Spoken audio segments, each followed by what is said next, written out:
Hello everyone, my name is Forrest Burnham, and tonight, I'm going to be giving you a quick lecture on distortion, where it can be useful and where it can be quite the nuisance. Let's get to it.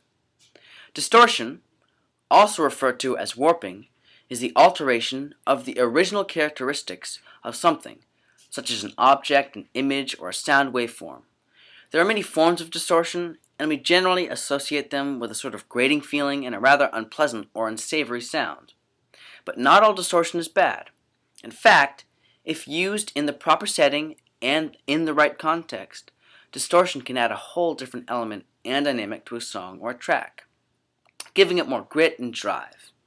Which brings us to the most effective way of implementing desirable distortion in audio, and that is overdrive. Overdrive is extremely effective for adding grit to electric guitars, vocals, or any other instruments recorded, giving them a compressed feel and at times lending the impression that they are being played through a megaphone.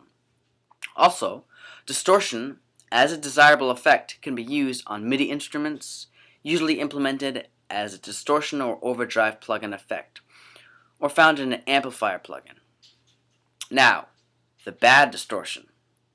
Distortion or clipping in your DAW or somewhere in your signal flow is definitely not recommended.